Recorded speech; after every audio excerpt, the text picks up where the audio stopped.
Hey guys, কি অবস্থা আপনাদের? আশা করি আপনারা সবাই খুব ভালো আছেন। আমি ইমরান মুমতাজ খান আপনাদের সাথে আছি। আপনারা এই মুহূর্তে দেখতে পাচ্ছেন প্রান্তিক চাষি ইউটিউব চ্যানেল থেকে আজকের ব্লগ। দর্শক, প্রান্তিক চাষি ইউটিউব চ্যানেল একটি এগ্রিকালচার রিলেটেড ইউটিউব চ্যানেল।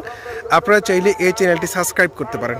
দর্শক, এই মুহূর্তে আমি আছি চাঁদপুর জেলার মতলব থানার উত্তর দিল্লি গ্রামের একটি সবজি মাঠে।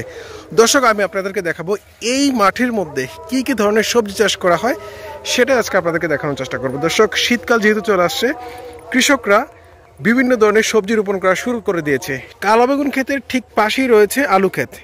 আপনারা দেখতে পাচ্ছেন আলু গাছ রোপণ করেছে, কিন্তু আলু এখনও গজায়নি। আলু ক্ষেতের পাশেই রয়েছে টমেটো ক্ষেত। দর্শক, আপনাদেরকে টমেটো গাছ দেখানোর চেষ্টা করছি। আপনারা দেখতে পাচ্ছেন টমেটো গাছ কিছুদিন হয়েছে রোপণ করেছে, এখনও টমেটো গাছ বড় হয়নি।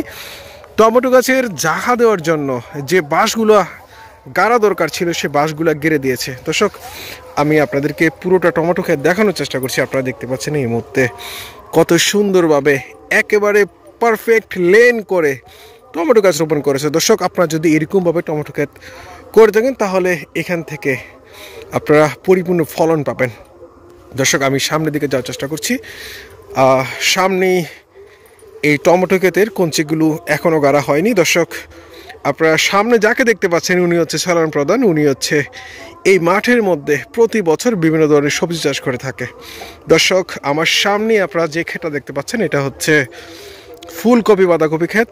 দর্শক, আপনারা দেখতে পাচ্ছেন ফুলকপি মাত্র রোপণ করেছে, এখনও বড় হয়নি। হয়তো 10-15 দিনের মধ্যে ফুলকপি মোটামুটি বড় হয়ে যাবে। দর্শক, এই ক্ষেতের মালিক সলান প্রধানের সাথে একটু কথা বলার চেষ্টা করছি। আমার সামনেই রয়েছেন সলান প্রধান। সলান ভাই, আসসালামু আলাইকুম। ভাই, কেমন আছেন? ভালো ভাই, অনেক দূর থেকে আসি আপনার সাথে একটু কথা বলার জন্য। আপনার সাথে কি একটু কথা বলা যাবে? সময় কি আছে আপনার? আমি জানি আপনি অনেক ব্যস্ত, কারণ হচ্ছে আপনি অনেক ধরনের ফসল চাষ করেন, সেক্ষেত্রে আপনি সবসময় অনেক ব্যস্ত থাকেন। তারপরেও আমাকে একটু সময় দেওয়ার জন্য আপনাকে অসংখ্য ধন্যবাদ। সলান ভাই, এবছর আপনি কি কি সবজি চাষ করছেন?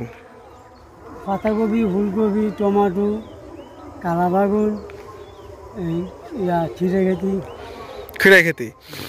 এবছর আপনারা যে পরিমাণ সবজি চাষ করতেছেন, এই সবজিগুলো চাষ করতে আপনার কি পরিমাণ ইনভেস্টমেন্ট লাগতে পারে, মানে হচ্ছে কি পরিমাণ টাকা লাগতে পারে? 2 লাখ টাকা খরচ হবে। 2 লাখ টাকার মতো খরচ হবে। আপনি 2 লাখ টাকা ইনভেস্ট করে আপনার ফলন যদি পরিপূর্ণ হয়, আপনি যে কটা সবজি করেছেন, এই 2 লাখ টাকা ইনভেস্ট করে এখান থেকে কত টাকার মতো প্রফিট হইতে পারে, মানে হচ্ছে আপনার ব্যবসা হইতে পারে কত টাকার মতো? যদি এলাকায় বাজার ভালো থাকে, তাহলে লাখখানি টাকা ব্যবসা হবে। লাখখানিক টাকা মানে হচ্ছে আপনার লাভ হবে। সলান ভাই, আপনি কত বছর যাবত এই সবজি চাষ করে যাচ্ছেন?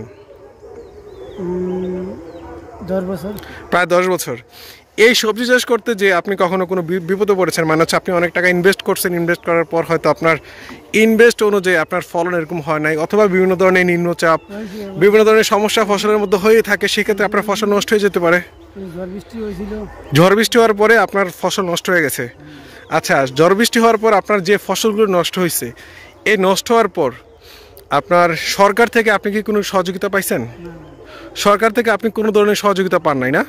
আচ্ছা, এই যে আপনি এখানে সবজি চাষ করেন, সরকার কি আপনার উপজেলার যে কৃষি অফিসার আছে, ওখান থেকে ওনারা কি আপনাদের এই ফসলগুলো এসে ভিজিট করে? না না, আসলে না, বরঞ্চ আমরা কিছু পাই না। যারা এই জীবনে খেতে গৃষ্টি করে না, ওরা ট্রেডিংয়ে যায়, বীজ পায়, সব কিছু পায়, আমরা কিচ্ছুই পাই না। মানে সরকার থেকে কোনো ধরনের সুযোগ সুবিধা আপনারা পান না? সরকার তো আপনাদেরকে অনেক ধরনের অনেক সুযোগ সুবিধা দিচ্ছে, কিন্তু আপনাদের কাছে সেটা পৌঁছায় না। হয়তো সরকারি যেসব কর্মকর্তা আছে, ওনারা ওইসব টাকা খেয়ে ফেলে, আপনাদের কাছে এই টাকাগুলো পৌঁছায় না। সলান ভাই, আপনার সাথে কথা বলে অসংখ্য ধন্যবাদ আমাকে সময় দেওয়ার জন্য।